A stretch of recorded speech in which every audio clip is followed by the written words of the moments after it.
저 멀리 객석에서 제 딸아이가 소리 죽여 울고 있었습니다. 제가 한평생을 지켜온 그 끔찍하고도 찬란했던 비밀을 들켰습니다. 저는 돈 때문에 제 젊음을 팔아야 했던 이름 없는 모델이었습니다. 똑똑히 보아라. 이것이 너를 위해 모든 것을 바친 네 엄마의 진짜 모습이다. 사연이 시작되기 전에 구독과 좋아요 눌러주세요. 차갑고 푸른 조명이 제 늙고 주름진 얼굴 위로 폭포수처럼 쏟아져 내리고 있었습니다. 그 빛은 어떠한 온기도 없이 마치 시퍼런 겨울강물처럼 제 살갗을 차갑게 파고들었습니다. 공기 중에는 옅은 먼지 냄새와 사람들의 뜨거운 날숨이 뒤섞여 있었습니다. 숨을 쉴 때마다 가슴이 답답해져 왔습니다. 수많은 관객들이 숨을 죽인 그 무거운 정적은 오히려 거대한 종이 울리는 듯한 이명을 만들어냈습니다. 마치 수십 년 전 그 곰팡이 내나던 지하 스튜디오의 차가운 시멘트 바닥이 떠오르는 듯 했습니다. 이 영광스러운 빛은 저를 주인공으로 만드는 것이 아니었습니다. 제 모든 과거를 샅샅이 비추는 잔인한 심판대 같았습니다.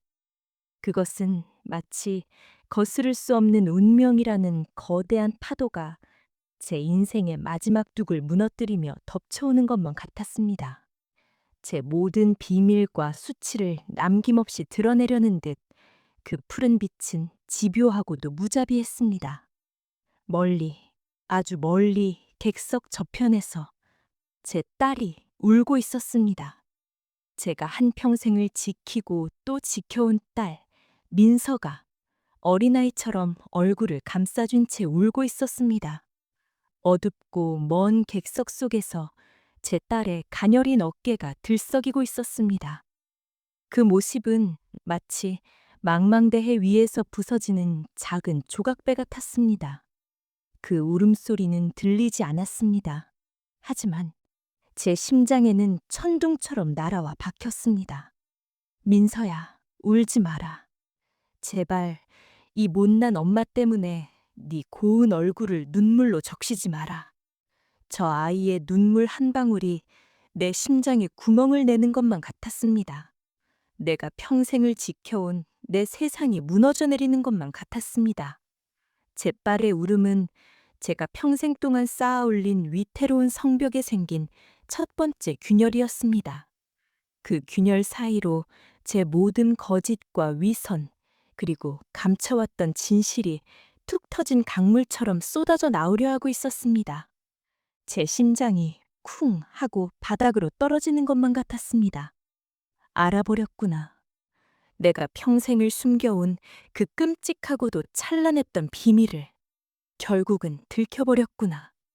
지긋지긋한 가난 속에서도 제게는 지켜야 할 단 하나뿐인 딸이 있었습니다. 제 이름은 유정희입니다. 올해로 80입니다. 사람들은 저를 백발의 신데렐라라고 부릅니다. 런웨이에 살아있는 전설이라고도 하더군요. 낯간지러운 칭찬입니다. 저는 그저 하루하루를 낡은 달력 넘기듯 살아온 평범한 늙은이에 불과합니다. 하지만 오늘 이 화려한 무대 위에서 저는 더 이상 평범한 늙은이일 수 없었습니다. 저는 제 딸 민서의 엄마, 유정희였습니다. 민서는 평생을 제가 만들어준 세상 속에서 살아왔습니다. 곱고 바르고 티 없이 맑게 살아왔습니다. 제가 그랬던 것처럼 세상의 험한 파도 같은 건 단 한 번도 겪어보지 않은 사람처럼 보이길 바랬습니다. 아니, 그렇게 만들어야만 했습니다. 그 아이의 깨끗한 발이 흙탕물에 더럽혀지는 것을 막기 위해 저는 기꺼이 온몸으로 진흙구덩이에 뛰어들었습니다. 모든 것은 아주 오래전으로 거슬러 올라갑니다. 제가 25이던 해였습니다. 전쟁이 끝난 지 얼마 되지 않은 잿빛 서울이었습니다. 남편은 제가 민서를 뱃속에 품고 있을 때 지병으로 허망하게 세상을 떠났습니다. 핏덩이 같은 딸을 품에 안고 남겨진 저는 막막함 그 자체였습니다. 친정도 시댁도 기댈 곳 하나 없던 시절이었습니다. 당장 내일 아침 아이에게 먹일 분유값을 걱정해야 했습니다. 그 어미의 심정을 겪어보지 않은 사람은 상상조차 할 수 없을 겁니다. 먹고 살기 위해 안 해본 일이 없었습니다. 식당 허드렛 일을 했습니다. 공장에서 미싱 보조를 했습니다. 남의 집 삭바느질도 했습니다. 하지만 제 손에 쥐어지는 돈은 언제나 턱없이 부족했습니다. 특히 민서가 3살 되던 해 겨울은 유독 혹독했습니다. 아이는 밤새 불덩이처럼 끓어올랐습니다. 쌀독은 바닥을 보인 지 오래였습니다. 주머니엔 동전 한 입도 없었습니다. 창밖에는 사르르는 칼바람이 윙윙 울었습니다. 제 품에 안긴 아이는 색색거리며 숨을 몰아쉬고 있었습니다. 그때의 절망감은 여든이 된 지금도 잊을 수가 없습니다. 저는 얇은 호디불로 아이를 둘둘 감싸 업고 한밤중에 동네 약국으로 미친 듯이 달려갔습니다. 낡고 삐걱거리는 나무 문을 두드렸습니다. 잠이 덜 깬 약사 영감이 귀찮다는 듯 얼굴을 내밀었습니다. 아이가 불덩이에요. 제발 해열제 한 경만 외상으로 주시면 안 될까요? 제가 내일 시장에 나가서 일을 하면 어떻게든 갚겠습니다. 제발요. 제 몰골은 말이 아니었을 겁니다. 헝그러진 머리였습니다. 남편이 입던 낡은 손바지를 껴입었습니다. 눈물 콧물로 번복이 되어 있었습니다. 약사는 저를 위아래로 훑어보더니 차갑게 고개를 저었습니다. 외상은 안 됩니다. 다들 딱 한 사정 하나씩은 있어요. 돈 없으면 내일 다시 오셔. 쾅 하고 문이 닫혔습니다. 저는 그 자리에서 무릎을 꿇어버렸습니다. 등 뒤에서 아이는 여전히 뜨거운 숨을 뱉어내고 있었습니다. 제가 할 수 있는 것은 아무것도 없었습니다. 어미라는 게 제 새끼 아픈 것 하나 제대로 돌봐주지 못하는 무력감에 온몸이 갈기갈기 찢어지는 것 같았습니다. 그날 밤 저는 차가운 길바닥에 주저앉아 민서를 부둥켜 안고 서럽게, 정말 서럽게 울었습니다. 제 뜨거운 눈물이 아이의 이마 위로 뚝뚝 떨어졌습니다. 또 한 번은 민서의 유치원 등록금 마감일이 코앞으로 다가왔을 때였습니다. 아이는 유치원에 가서 친구들이랑 노래 배우고 그림 그릴 생각에 매일같이 들떠 있었습니다. 그런 아이의 모습을 보며 차마 돈이 없어 못 보낸다는 말은 할 수가 없었습니다. 며칠을 끙끙 앓다가 저는 결국 장롱 깊은 곳에 넣어두었던 작은 비단 주머니를 꺼내들었습니다. 그 안에는 죽은 남편이 제게 유일하게 남겨준 유품, 제 결혼 반지가 들어 있었습니다. 그 반지를 손바닥에 올려놓는 순간 남편의 따뜻한 얼굴이 떠올랐습니다. 저를 보며 웃어주던 목소리가 들리는 것 같았습니다. 심장이 아려왔습니다. 이걸 팔면 우리 민서는 유치원에 갈 수 있습니다. 하지만 이걸 팔면 내게 남은 남편의 마지막 흔적이 사라집니다. 저는 한참을 울며 반지를 만작거렸습니다. 하지만 결국 제 손가락은 죽은 남편이 아닌 살아있는 제 딸 쪽을 향하고 있었습니다. 다음 날 저는 반지를 들고 전당포를 찾아갔습니다. 두꺼운 돋보기를 뗀 주인이 반지를 이리저리 살폈습니다. 그리고 툭 하고 말했습니다. 얼마 쳐주기 힘든 물건인데 요즘 이런 건 잘 안 나가. 그가 내민 꾸깃꾸깃한 지폐 몇 장은 제 사랑과 추억의 무게에 비하면 너무나도 가벼웠습니다. 하지만 저는 아무 말 없이 그 돈을 받아들고 돌아섰습니다. 전당포를 나오는데 눈물이 쏟아져 길을 걸을 수 없을 정도였습니다. 그 돈으로 민서의 등록금을 내고 아이가 좋아하는 꽃분홍색 원피스 한 벌을 사서 집으로 돌아오던 길이었습니다. 저는 다리 위에서 한참을 멈춰서서 소리 없이 울었습니다. 여보, 미안해.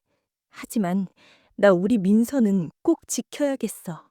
당신 딸이잖아.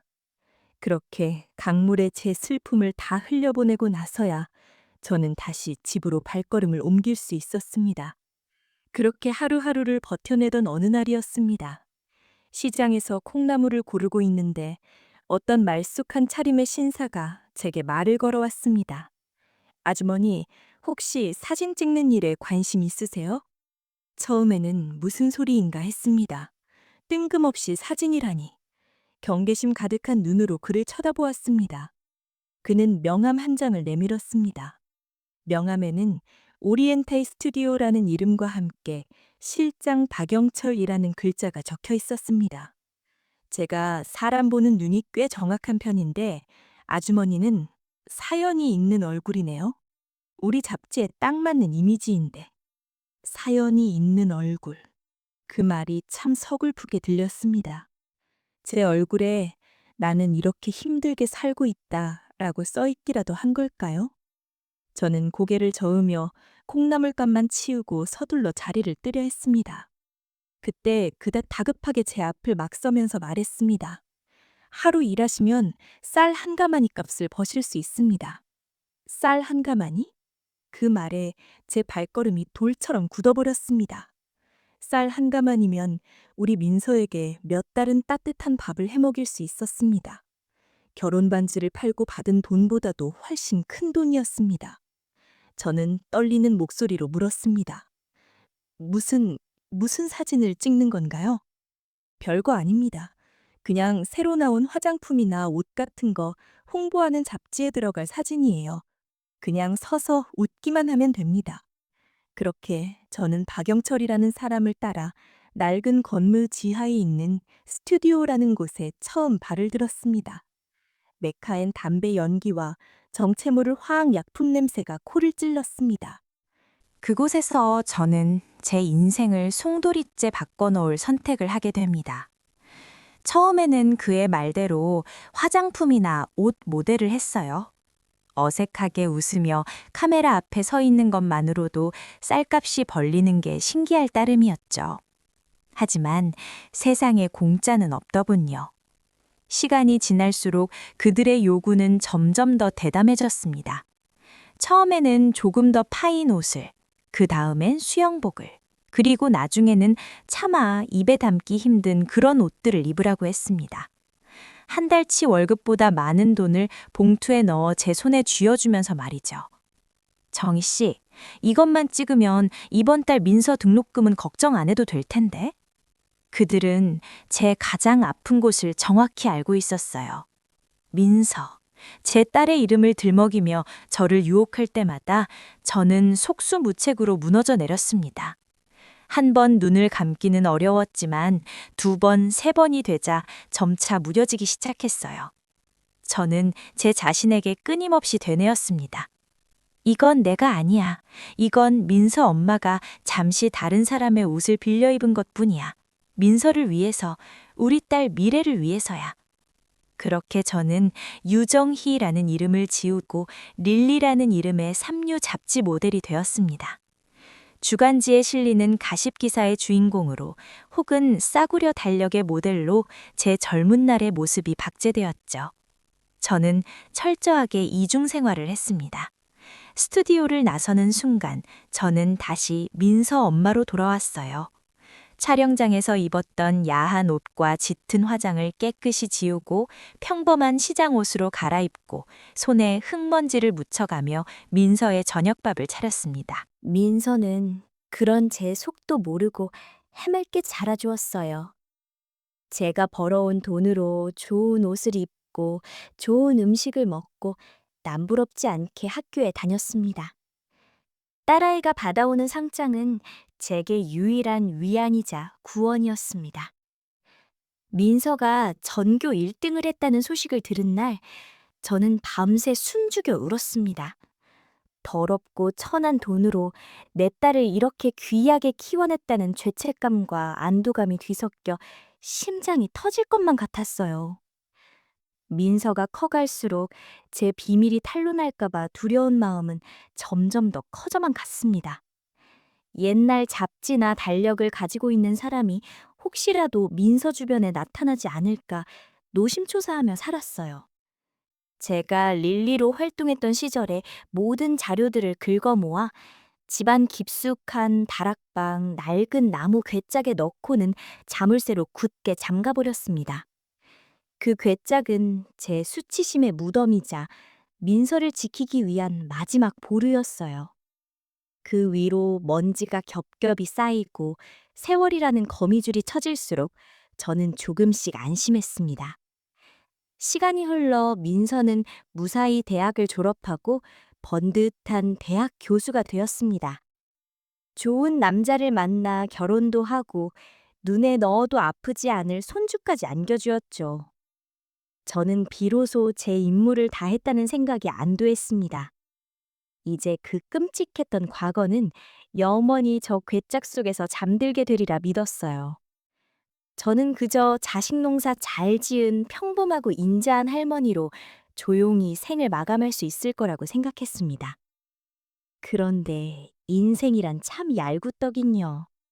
제 나이 79이 되던 해 우연히 동네 공원에서 산책을 하다가 젊은 사진작가의 눈에 띄게 된 것이 모든 일의 시작이었습니다. 처음에는 손사래를 치며 거절했죠. 지긋지긋한 카메라 앞에 다시 서고 싶지는 않았으니까요. 하지만 손주 녀석의 성화에 못 이겨 딱 한 번만이라는 생각으로 허락한 것이 눈덩이처럼 커져버렸습니다. 그 사진이 어떤 유명한 공모전에서 대상을 받게 된 거예요. 그 후로 방송국이며 잡지사에서 연락이 빗발치기 시작했습니다. 세월이 빚어낸 아름다움, 80세의 신인 모델, 온갖 화려한 수식어가 제 이름 앞에 붙기 시작했죠. 민서는 처음엔 걱정했지만 이내 저의 새로운 도전을 진심으로 응원해 주었습니다. 엄마, 너무 멋져요. 엄마의 인생 이막을 제가 항상 응원할게요.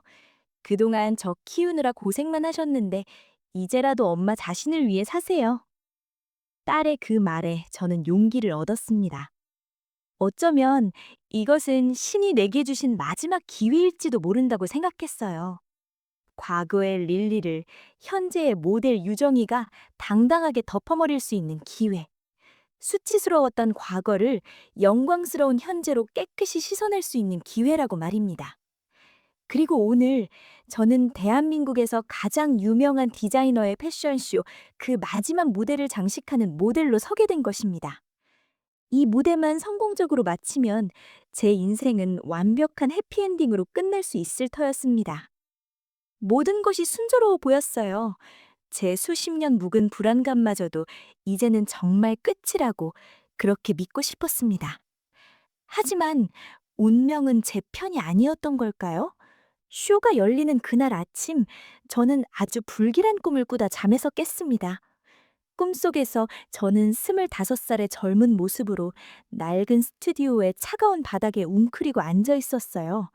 사방에선 카메라 플래시가 번개처럼 터지고 박 실장의 비웃음 섞인 목소리가 쩌렁쩌렁 울렸습니다. 릴리 씨, 웃어야지. 그래야 우리 민서 등록금 내주지. 저는 울며 도망치고 싶었지만 발이 바닥에 붙어 떨어지지 않았어요. 그때 스튜디오 문이 삐걱하고 열리더니 교복을 입은 어린 민서가 저를 향해 걸어 들어오는 게 아니겠어요? 아이는 제 모습을 빤히 쳐다보더니 경멸이 가득한 목소리로 말했습니다. 엄마, 창피해. 그 말에 놀라 소리를 지르며 잠에서 깨어났습니다. 온몸이 식은땀으로 축축했고 심장은 방망이질을 해댔죠.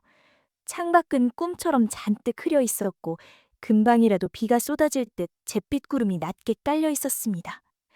괜한 꿈자리 때문에 기분이 영 뒤숭숭했어요. 애써 마음을 다스리며 아침 식사를 준비하는데 손이 떨려 그만 아끼던 찻잔을 바닥에 떨어뜨리고 말았습니다. 와장창 하고 날카롭게 깨지는 소리가 제 심장을 철렁 내려앉게 만들더군요. 그날따라 모든 것이 불길한 징조처럼 느껴졌습니다. 불안한 마음으로 쇼에 입고 갈 옷을 챙기고 있을 때였어요. 요란하게 전화벨이 울렸습니다. 발신인을 확인하니 딸 민서였어요. 평소 같으면 반갑게 받았을 전화인데 그날은 왠지 모르게 그 벨소리마저 불길하게 들렸습니다. 저는 심호흡을 한번 하고 최대한 밝은 목소리로 전화를 받았습니다. 우리 딸, 웬일이야? 엄마 쇼 보러 올 준비는 다 했고? 그런데 수화기 너머로 들려오는 딸의 목소리가 이상했어요. 평소에 활기차고 낭낭한 목소리가 아니라 무언가에 잔뜩 억눌린 듯한 낮고 차분하게 가라앉아 있었어요. 엄마, 그만 딱 한마디에 저는 직감했습니다. 무언가 잘못되었다는 것을요. 왜 그래, 민서야? 무슨 일 있어? 목소리가 왜 그래? 민서는 한참 동안 말이 없었습니다. 수화기 너머로 들리는 건 오직 딸의 거친 숨소리뿐이었어요. 제 심장이 불안하게 쿵쾅거리기 시작했습니다. 제발, 제발 내가 생각하는 그것만은 아니기를. 한참의 침묵 끝에 민서가 떨리는 목소리로 입을 열었습니다. 엄마, 혹시 다락방에 오래된 나무 괴짝 같은 거 있어? 그 말을 듣는 순간 제 심장이 멎은 것 같았어요. 세상의 모든 소리가 사라지고 오직 제 심장이 불안하게 쿵쾅거리는 소리만 들려왔습니다. 온몸에 피가 차갑게 식은 기분이었어요. 손에 들고 있던 전화기가 납덩이처럼 무겁게 느껴졌습니다. 저는 간신히 목소리를 쥐어짜내 물었습니다. 그걸 왜 찾니? 다락방은 왜 올라갔어? 먼지 구덩인데? 아니, 그냥 집 대청소하다가 계절 지난 옷들 좀 정리해서 올리려고. 그러다 우연히 봤는데 낡은 자물쇠로 굳게 잠가 있길래 혹시 엄마한테 아주 소중한 물건인가 해서. 민서의 목소리는 애써 태어난 척 하고 있었지만 저는 그 미세한 떨림을 놓치지 않았습니다. 이미, 이미 본 걸까요? 아니면 그저 호기심에 물어보는 걸까요?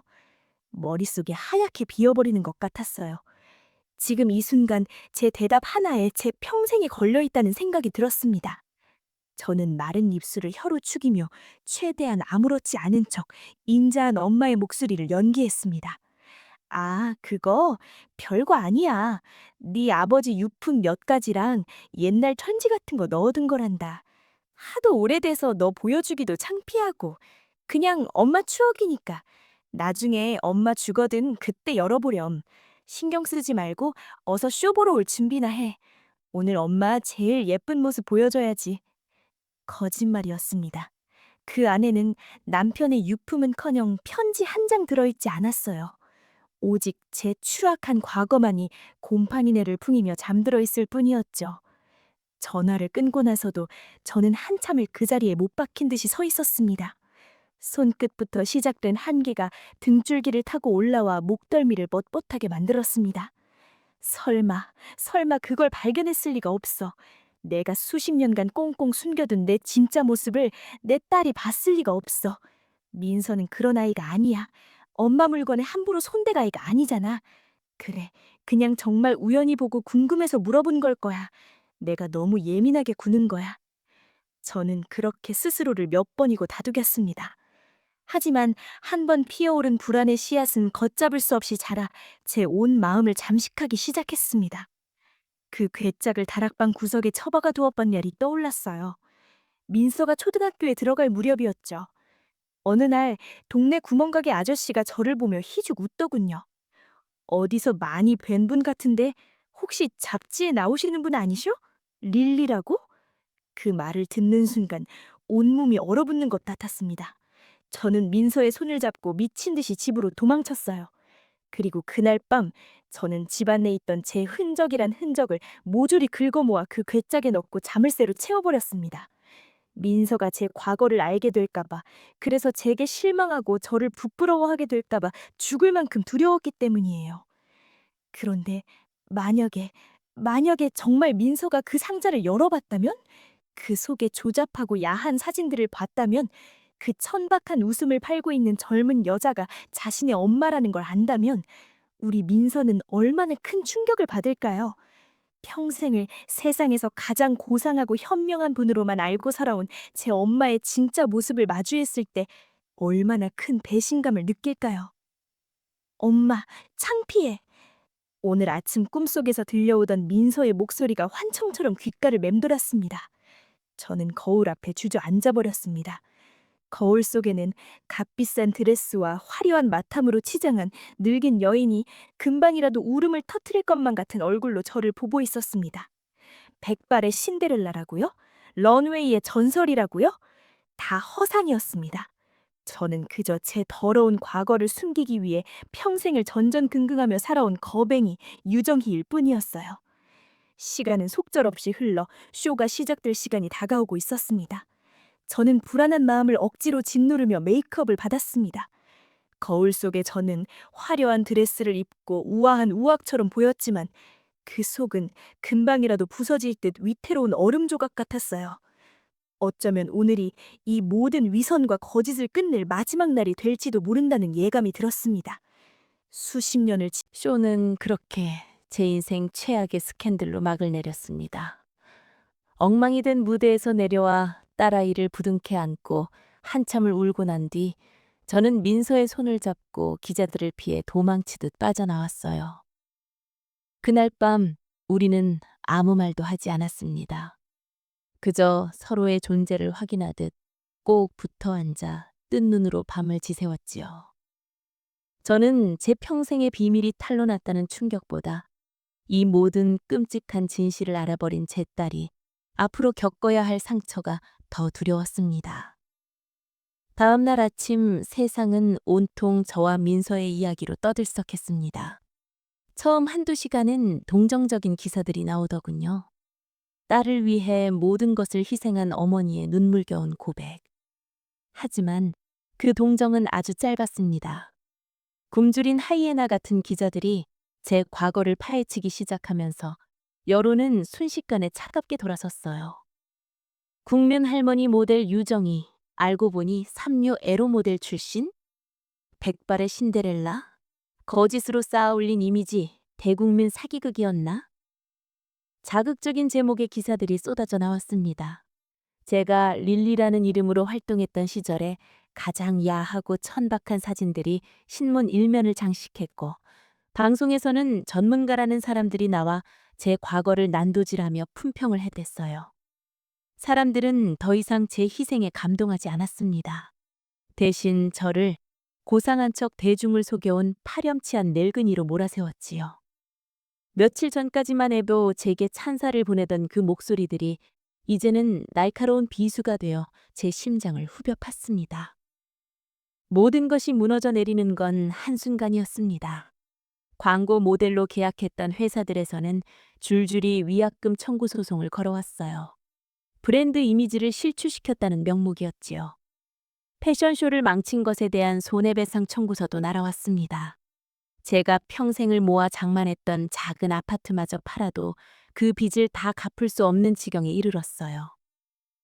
민서는 제 곁을 지키며 어떻게든 저를 도우려 애썼습니다. 자신의 적금을 깨고 사위에게까지 손을 벌려 돈을 마련해 왔더군요. 하지만 저는 그 돈을 받을 수가 없었습니다. 엄마, 제발 이것만이라도 받아. 이걸로 우선 급한 불이라도 끄자, 응? 아니, 이건 네 돈이잖니. 네 가정을 위해 써야 할 돈이야. 엄마 일은 엄마가 알아서 할게. 엄마 일을 어딨어. 다 나 때문인데. 내가 그 상자를 열어보는 게 아니었는데. 내가 엄마를 이 지경으로 만든 거야. 제 앞에서 무너져 내리며 자책하는 딸의 모습을 보는 것은 죽기보다도 더 고통스러웠습니다. 아니, 민서야. 네 탓이 아니야. 이건 모두 내 업보고 내 죄야. 내가 더러운 돈에 손을 댄 순간부터 어쩌면 이 모든 것은 예견된 일이었을지도 몰라. 저는 차마 그 말을 입 밖으로 내뱉지 못하고 그저 딸의 손을 뿌리쳤습니다. 제 오물 같은 인생에 더 이상 제 딸을 끌어들이고 싶지 않았어요. 저는 민서에게 모진 말을 남기고 집을 나왔습니다. 결국 집은 빚쟁이들의 손에 넘어갔고 저는 하루아침에 길거리에 나앉는 신세가 되었어요. 손에 쥔 것이라고는 낡은 옷 몇 가지가 든 작은 보따리와 얼마 되지 않는 현금이 전부였지요. 갈 곳이 없어진 저는 서울 변두리에 있는 허름한 고시원이라는 곳에 거처를 정했습니다. 제가 살게 된 방은 사람이 살 곳이 못 되었어요. 창문도 없는 한평 남짓한 공간에 간신히 몸 하나 누일 수 있는 낡은 침대와 작은 책상이 전부였습니다. 방에 들어서는 순간 눅눅한 곰팡이내와 정체를 알 수 없는 시큼한 냄새가 코를 찔렀죠. 벽지는 누렇게 변색되어 곳곳이 울어 있었고 차가운 시멘트 바닥에서는 한기가 스멀스멀 올라왔어요. 벽은 어찌나 얇은지 옆방 남자의 기침 소리, 복도를 오가는 사람들의 발소리, 심지어는 누가 어느 방에서 코를 고는지까지 생생하게 들려왔어요. 밤이 되면 그 소음들은 더욱 커져서 저는 매일 밤 잠을 설쳐야만 했습니다. 런웨이 위에서 화려한 조명을 받던 톱 모델 유정이는 이제 없었습니다. 그저 곰팡이 나는 어두운 방구석에서 옆방 사람의 기침이 멎기만을 기다리는 초라한 늙은이만 남아있을 뿐이었지요. 가장 비참한 것은 배고픔이었습니다. 수중에 남은 돈이 빠르게 줄어드는 것을 보며 저는 하루에 한 끼, 그것도 컵라면으로 겨우 끼니를 때우는 날이 많아졌어요. 어느 날 저녁이었어요. 며칠째 멀건 죽만 먹어더니 도저히 기운이 나질 않아 큰맘 먹고 고시원 근처 작은 마트에 갔습니다. 따뜻한 밥 한 공기가 너무나도 그리웠거든요. 즉석밥 코너 앞에서 한참을 서성이다가 1,500원짜리 즉석밥 하나와 500원짜리 김 한 봉지를 집어들었습니다. 단돈 2,000원. 한때는 껌값도 안 되던 그 돈이 지금의 제게는 너무나도 큰 돈이었지요. 계산대로 가는데 어떤 젊은 부부가 어린아이의 손을 잡고 장을 보고 있더군요. 카트 안에는 과자와 고기, 과일 같은 것들이 가득 담겨 있었어요. 아이는 아빠에게 장난감을 사달라고 조르고 있었고, 부부는 그런 아이를 보며 흐뭇하게 웃고 있었습니다. 그 평범하고도 행복한 풍경을 보는데 저도 모르게 눈물이 핑 돌았습니다. 나에게도 저런 시절이 있었는데, 우리 민서 손을 잡고 시장에 가서 아이가 먹고 싶다는 건 뭐든지 사주곤 했는데, 이제는 고작 밥 한 공기 사는 것마저 망설여야 하는 신세가 되다니. 저는 저도 모르게 모자를 푹 눌러쓰고 고개를 숙였습니다. 혹시라도 누가 저를 알아볼까봐 두려웠기 때문이에요. 계산대 앞에 서서 주머니를 뒤져 동전을 꺼내는데 그만 손이 떨려 동전 몇 개를 바닥에 떨어뜨리고 말았어요. 짤랑, 짤랑. 더러운 마트 바닥으로 흩어지는 동전 소리가 제 심장을 때리는 것만 같았어요. 저는 허둥지둥 허리를 숙여 동전을 주었습니다. 흙먼지가 묻은 동전을 하나, 둘 손바닥에 올리는데 등 뒤에서 수근거리는 소리가 들려왔어요. 어머, 저 할머니, 얼마 전에 뉴스에 나왔던 그 모델 아니야? 맞네, 맞아. 유정이. 쯔, 꼴이 말이 아니구먼. 그렇게 잘 나가더니 한순간에 훅 갔네. 사람들의 경멸 어린 시선이 제 등 뒤에 와서 박히는 것 같았습니다. 얼굴이 불타는 것처럼 화끈거렸어요. 저는 차마 고개를 들지 못한 채 동전을 다 줍지도 않고 계산대 위에 즉석밥과 김을 도로 내려놓았습니다. 그리고는 미친 사람처럼 마트 밖으로 뛰쳐나왔어요. 차가운 밤 공기를 맞으며 한참을 달리는데 뜨거운 눈물이 뺨을 타고 하염없이 흘러내렸습니다. 비참하고 서러웠습니다. 고작 동전 몇 푼 때문에 사람들 앞에서 그런 수모를 당해야 한다는 사실이 죽을 만큼 치욕스러웠어요. 그날 밤 저는 텅 빈 방 차가운 바닥에 웅크리고 누워서 밤새도록 울었습니다.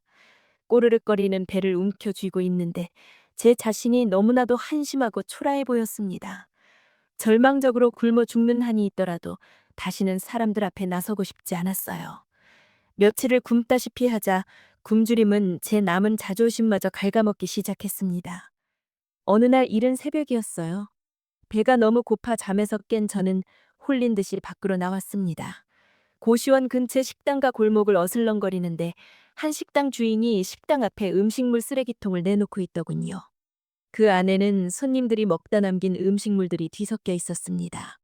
김치찌개 국물에 젖은 밥알들, 반쯤 남은 생선 토막들, 시들어버린 나물 반찬들. 저는 그 쓰레기통 앞에서 발걸음을 뗄 수가 없었습니다.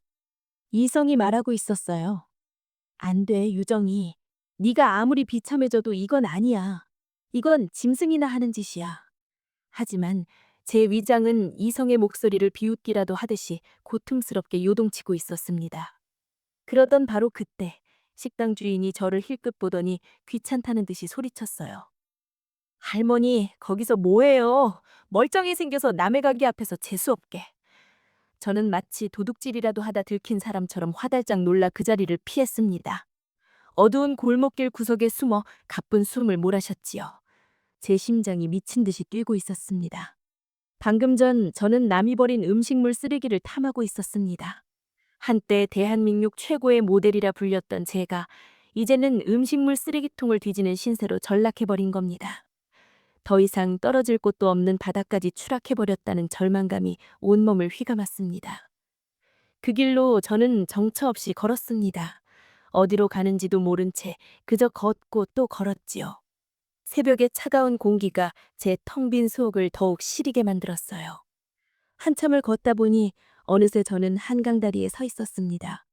시커먼 강물이 제 발밑에서 소용돌이치며 흐르고 있었지요. 그 검은 물을 내려다보고 있는데 문득 이런 생각이 들었습니다. 그래, 여기서 뛰어내리면 이 모든 고통을 끝낼 수 있겠구나. 더 이상 배고플 일도 수모를 당할 일도 없겠지.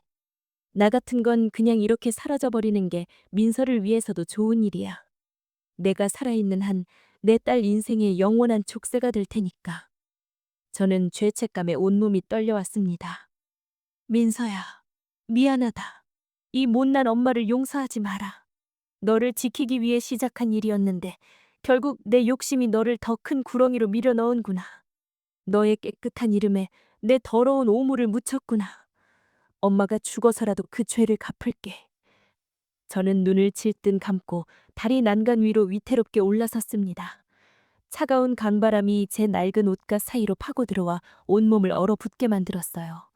이제 한 발만 더 내디디면 이 지긋지긋한 삶도 끝이었습니다. 제가 막 몸을 던지려던 바로 그 순간이었어요. 엄마! 어디선가 저를 부르는 애타는 목소리가 들려오는 것이 아니겠어요? 어떻게 알고 찾아왔는지 헬쑥해진 얼굴로 금방이라도 쓰러질 것만 같이 비틀거리면서도 필사적으로 제게 달려오고 있었습니다. 그 모습을 보는 순간 제 발이 난간에 얼어붙어 버렸습니다. 어떻게 알고 찾아왔는지 헬쑥해진 얼굴로 금방이라도 쓰러질 것처럼 비틀거리면서도 제 딸 민서는 필사적으로 제게 달려오고 있었습니다. 그 모습을 보는 순간 제 발이 난간에 얼어붙고 말았어요.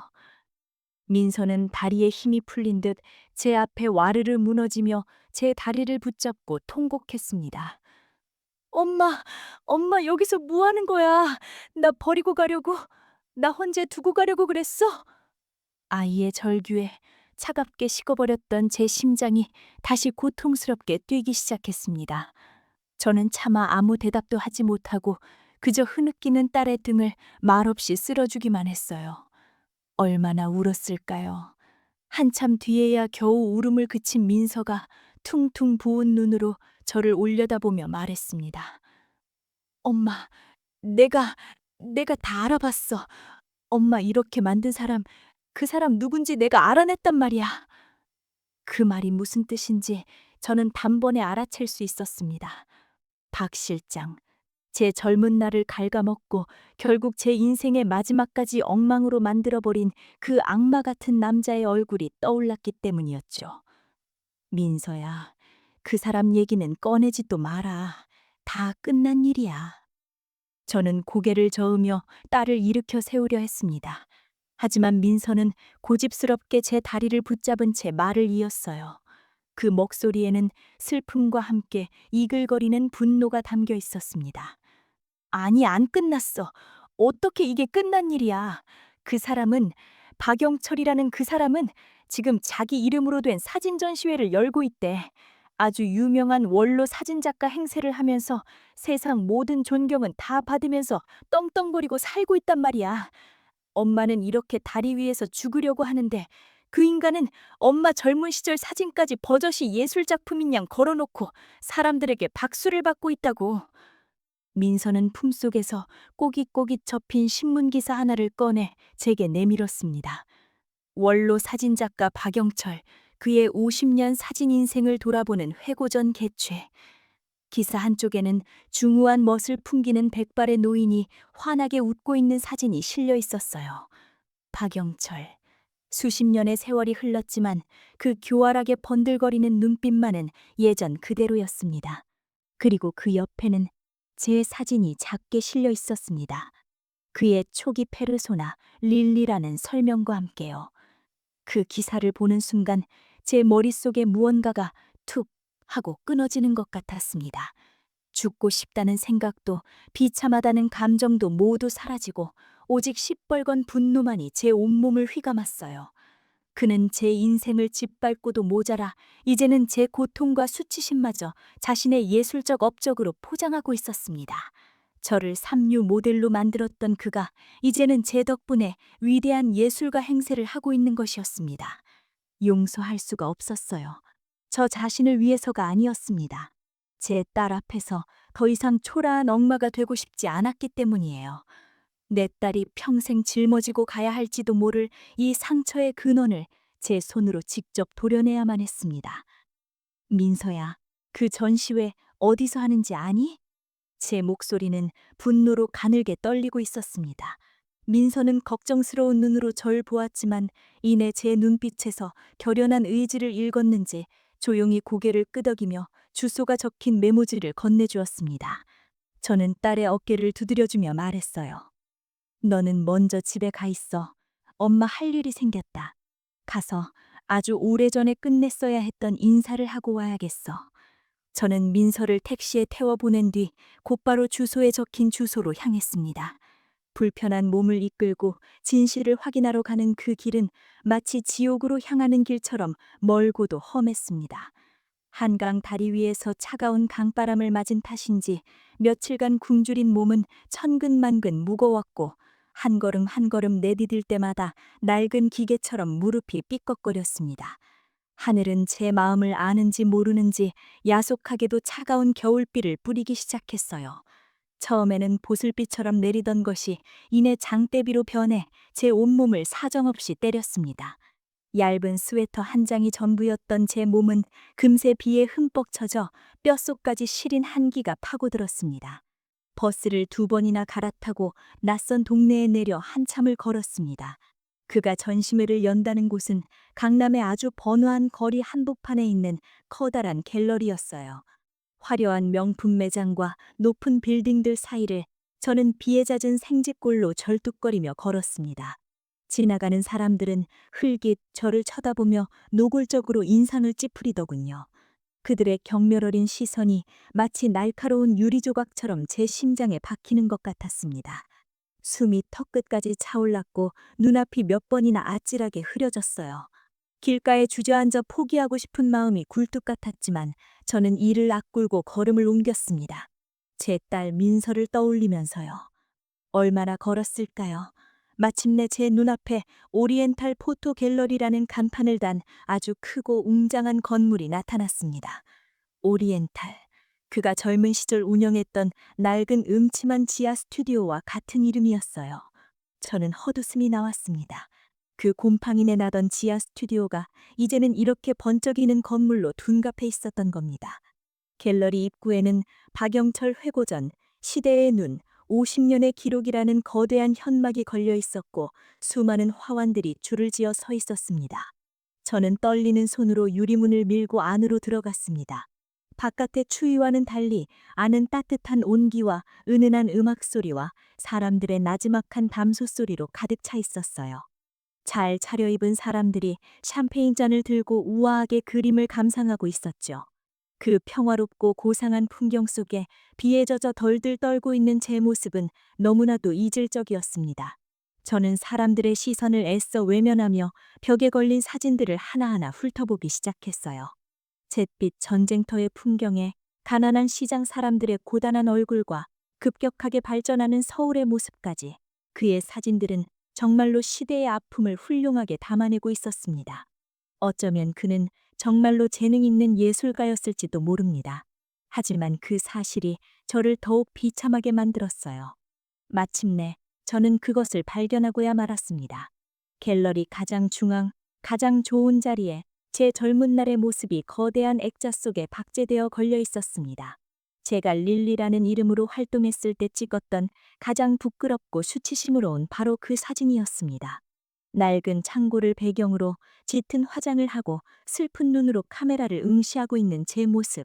그 사진 아래에는 전후의 허무와 관능 1968이라는 근사한 제목이 붙어 있었어요. 그것을 보는 순간 제 심장이 쿵 하고 바닥으로 떨어지는 것 같았습니다. 손발이 차갑게 식고 눈앞이 하얘지면서 주변의 모든 소리가 거짓말처럼 사라졌어요. 오직 제 귓가에 수십 년 전 박 실장이 했던 말이 비수처럼 날아와 꽂혔습니다. 릴리 씨, 눈빛 좋네. 더 슬프게, 더 처절하게. 그래야 남자들이 돈을 쓴다고. 그는 제 가난과 슬픔을 착취해 자신의 예술 작품을 만들어낸 것이었습니다. 저는 그 사진 앞에서 한참을 망연자실하게 서 있었습니다. 그때였어요. 저쪽에서 박수 소리와 함께 사람들의 웅성거리는 소리가 들려왔습니다. 시선을 돌리자 깔끔한 회색 정장을 차려입은 백발의 노인이 사람들에게 둘러싸여 인사를 나누고 있는 모습이 보였습니다. 박영철, 바로 그였습니다.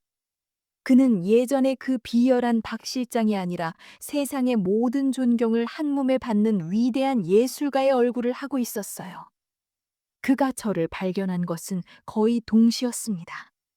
처음에는 저를 알아보지 못하고 그저 행색이 남루한 노인이라고 생각했는지 눈살을 찌푸리며 경비원을 부르려는 듯한 손짓을 했어요. 하지만 제가 비에 젖은 머리카락을 쓸어 넘기며 똑바로 그의 눈을 쳐다보자 그의 얼굴이 서서히 굳어지기 시작했습니다. 그의 눈동자가 파도처럼 흔들렸어요.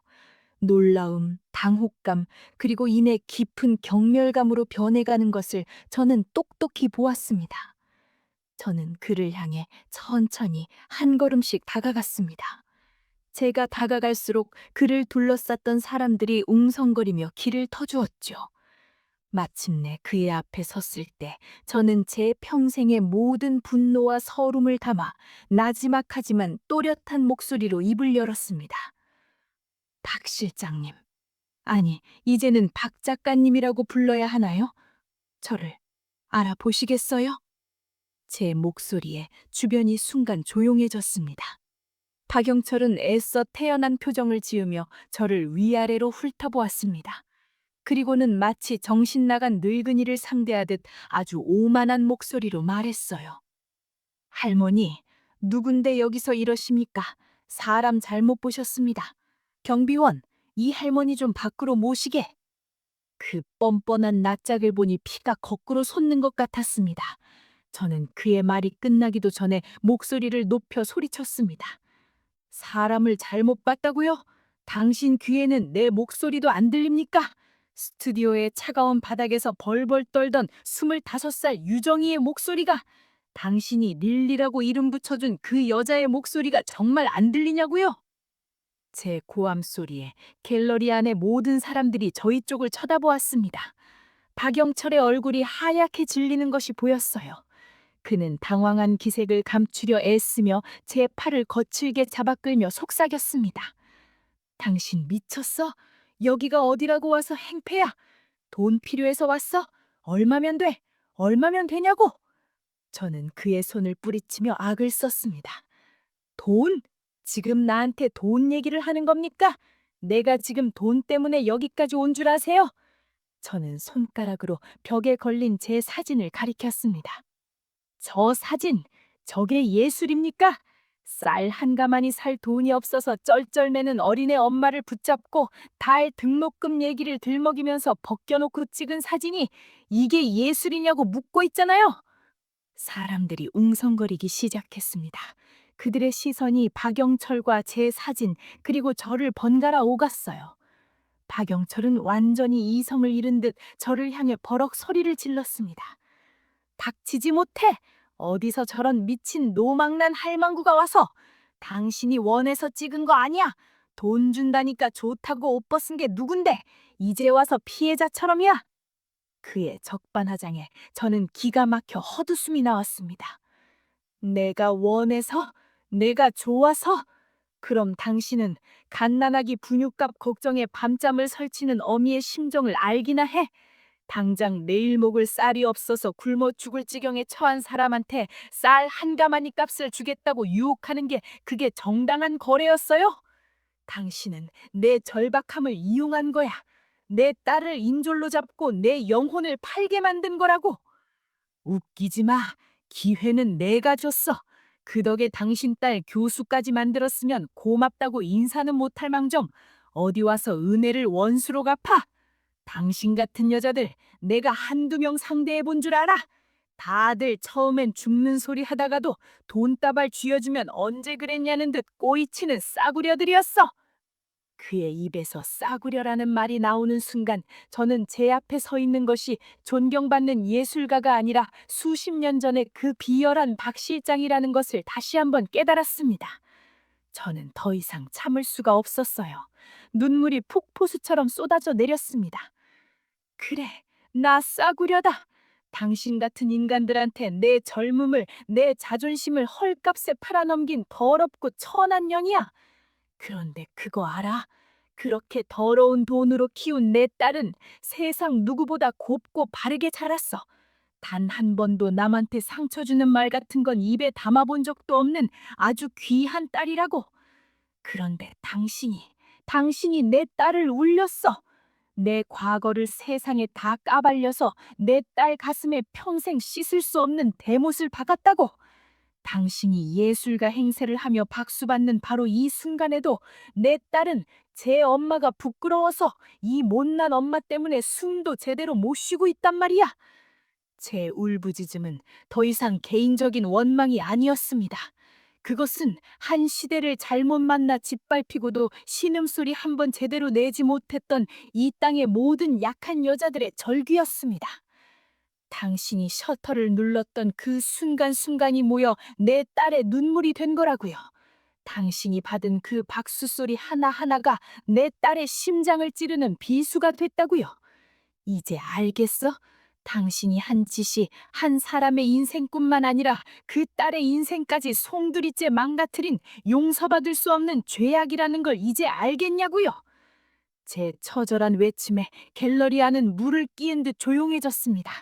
사람들은 모두 충격받은 얼굴로 파랗게 질려 아무 말도 못하고 서 있는 박영철을 쳐다보고 있었어요.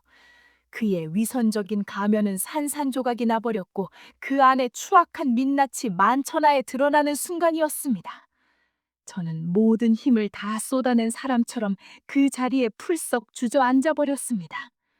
길고 길었던 제 지옥 같은 과거와의 싸움이 마침내 끝나는 순간이었습니다. 정신을 차려보니 저는 갤러리의 차가운 대리석 바닥에 주저앉아 있었어요.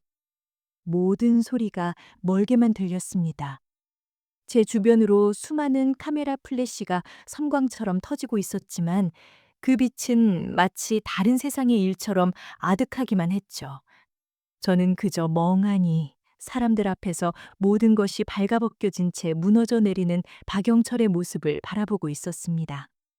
그의 얼굴에서는 수십 년간 쌓아 올린 명성과 위엄이 모래성처럼 허물어져 내리고 있었어요. 그때였어요. 누군가 제 어깨에 따뜻한 쇼를 덮어주더군요. 고개를 들어보니 기자로 보이는 젊은 여성이 걱정스러운 얼굴로 저를 내려다보고 있었습니다. 어르신, 괜찮으세요? 우선 이걸로 몸이라도 좀 감싸세요. 그녀는 제 손에 따뜻한 물병까지 쥐어주었습니다. 저는 아무 말도 못하고 그저 고개만 꾸벅 숙였어요. 이상한 일이었죠. 저는 제 인생을 망가뜨린 원수를 끌어내렸는데 마음속에 차오르는 것은 통쾌함이 아니었습니다. 대신 아주 깊고 허무한 감정이 파도처럼 밀려왔어요. 저 사람을 무너뜨린다고 해서 제 상처투성이 과거가 사라지는 것도 아니고 제 딸의 마음에 박힌 대못이 빠지는 것도 아니었습니다. 복수라는 것의 끝이 이렇게 허망한 것이었구나. 저는 그제야 깨달았던 겁니다. 제가 정말로 원했던 것은 그의 파멸이 아니라 그저 제 진실을, 제 억울했던 세월을 단 한 번이라도 세상에 소리치고 싶었던 것뿐이었음을요. 소란을 뚫고 익숙한 목소리가 제 이름을 불렀습니다. 엄마! 민서였어요.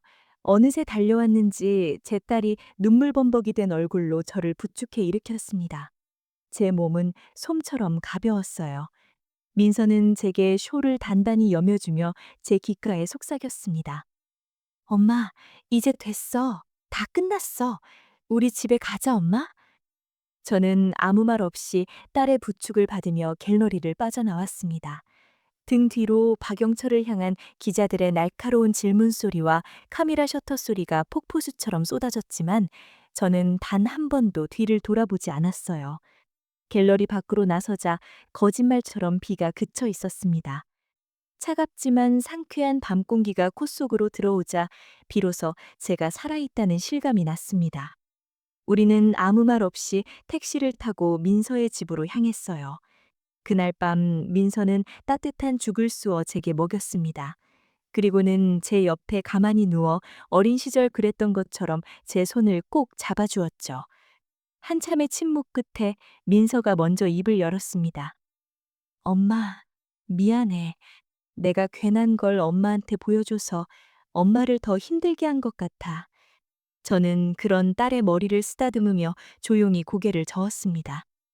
아니야, 민서야. 네 탓이 아니야. 오히려 고맙다. 너 아니었으면 이 못난 엄마는 아마 평생 저 어두운 과거 속에 갇혀서 숨도 제대로 못 쉬고 살았을 거야. 네 덕분에 엄마가 아주 오랫동안 묵혀뒀던 숙제를 이제야 끝낸 기분이야. 아주 무거운 짐을 내려놓은 기분이라고. 그제야 제 마음이 무엇을 원했는지 분명히 알 수 있었습니다. 용서할 수는 없었지만 더 이상 그를 증오하며 제 남은 인생을 허비하고 싶지는 않았어요. 그는 이제 그의 죗값을 치를 테고 저는 저의 인생을 살아가야만 했습니다. 그 지긋지긋한 악연의 고리를 끊어낸 것만으로도 저는 충분했습니다. 그날 밤 저는 수십 년 만에 처음으로 악몽을 꾸지 않고 깊은 잠을 잘 수 있었어요. 그로부터 몇 년의 세월이 흘렀습니다. 세상은 참 시끄럽더군요. 박영철 작가의 추악한 진실은 온 세상에 알려졌고 그는 평생 쌓아 올린 모든 것을 잃었습니다. 물론 저에 대한 동정 여론도 생겨났죠. 몇몇 시민단체의 도움으로 거액의 손해배상 소송도 조금은 해결할 수 있었고요.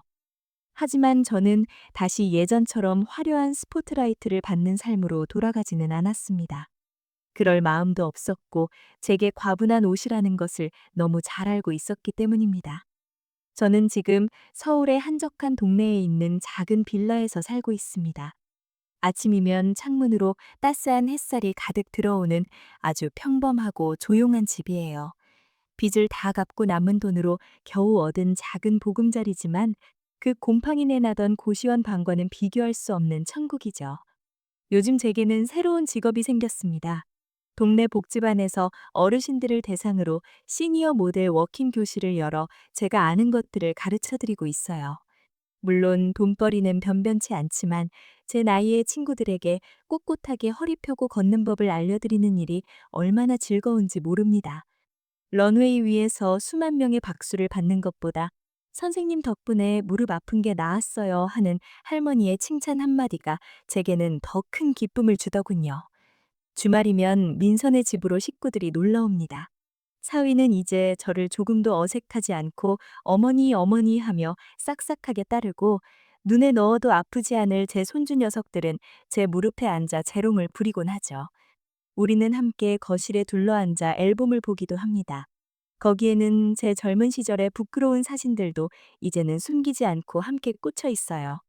손주 녀석이 할머니, 이때는 왜 이렇게 슬픈 표정이야? 하고 물으면 저는 그저 웃으며 아이의 머리를 쓰다듬어 줍니다. 응, 우리 강아지 맛있는 거 사주려고 돈 버느라 그랬지. 하고요. 그러면 제 딸 민서는 말없이 다가와 제 어깨를 감싸 안아줍니다. 그걸로 된 겁니다. 그걸로 제 모든 고생은 다 보상받는 기분이에요. 제 긴 이야기를 들어주신 여러분, 제가 살아보니 인생이라는 게 참 알다가도 모를 일투성이더라고요. 한때 저는 돈이 세상의 전부라고 생각했습니다. 돈만 있으면 내 딸을 지킬 수 있고 내 불행한 과거를 덮을 수 있다고 믿었지요. 그래서 제 젊음을 팔았고 제 양심을 속였습니다. 하지만 결국 그 돈은 저를 지켜주지 못했어요. 제가 쌓아 올린 모든 것은 하룻밤에 신기루처럼 사라져버렸고 저는 결국 빈손으로 길거리에 나앉아야 했지요. 그런 저를 일으켜 세운 것은 돈도 명예도 아니었습니다. 바로 사람이었어요. 절망의 끝에서 저를 붙잡아준 내 딸 민서의 손길, 비에 젖은 제게 따뜻한 쇼를 덮어주던 이름 모를 기자의 온정, 그리고 제가 다시 일어설 수 있도록 곁에서 묵묵히 도와주었던 좋은 이웃들. 살아보니 알겠습니다. 반짝이는 보석보다 내 옆에서 나를 믿어주는 사람의 눈빛 하나가 더 귀하고, 은행에 쌓인 돈보다 힘들 때 잡아주는 따뜻한 손 하나가 더 든든한 재산이라는 것을요. 그리고 또 하나, 제가 배운 것이 있습니다. 진심은 언젠가 통한다는 말. 저는 그 말을 이제야 온몸으로 믿게 되었습니다. 저는 평생을 거짓된 이미지 속에 저를 가두고 살았어요. 제 과거가 부끄러워서, 그 과거가 내 딸의 앞길에 걸림돌이 될까봐 두려워서요. 하지만 그 거짓말은 결국 더 큰 상처로 돌아오더군요. 제 진심은 제가 얼마나 딸을 사랑하는지, 제가 모든 것을 내려놓고 제 가장 부끄러운 모습을 세상에 드러냈을 때 비로소 전해졌습니다. 여러분, 혹시 지금 무언가를 숨기느라 힘든 시간을 보내고 계신가요? 괜찮습니다. 조금 아프더라도 용기를 내세요. 여러분의 진심을 믿어주는 단 한 사람만 있다면 우리는 세상 어떤 시련도 이겨낼 수 있습니다. 사람들은 종종 지적을 이야기합니다. 하지만 제게 일어난 일은 기적이 아니었어요. 하늘은 스스로 돕는 자를 돕는다는 말이 있잖아요. 제가 만약 그 한강 다리 위에서 모든 것을 포기했다면, 갤러리 앞에서 초라한 내 모습에 발길을 돌렸다면, 제 인생은 거기서 끝이었을 겁니다. 하지만 저는 포기하지 않았어요. 내 딸을 위해서, 그리고 더 이상 부끄럽게 살고 싶지 않은 나 자신을 위해서 마지막 남은 용기를 쥐어짰습니다. 한 걸음, 아주 작은 한 걸음이었지만 바로 그 한 걸음이 제 운명을 바꾸어 놓았던 겁니다. 오늘도 저는 아침 일찍 일어나 허리를 꿋꿋이 펴니다. 거울 속에 비친 제 얼굴에는 이제는 지을 수 없는 깊은 주름들이 가득합니다. 하지만 저는 더 이상 이 주름이 밉지 않아요. 이 주름 하나하나에 제 눈물과 땀과 제 딸을 향한 사랑이 새겨져 있으니까요. 제 인생의 런웨이는 아직 끝나지 않았습니다. 이제는 화려한 조명도 뜨거운 박수갈채도 없지만 괜찮습니다. 저는 제 딸의 손을 잡고 제 이웃들과 웃으며 제 남은 인생의 런웨이를 아주 천천히 그리고 행복하게 걸어갈 겁니다. 지금까지 제 긴 이야기를 들어주셔서 정말 고맙습니다. 자식을 위해 모든 것을 내던졌던 한 어머니의 이 가슴 아픈 사연을 듣고 여러분은 어떤 생각이 드셨나요? 여러분의 따뜻한 위로와 소중한 의견을 댓글로 남겨주세요.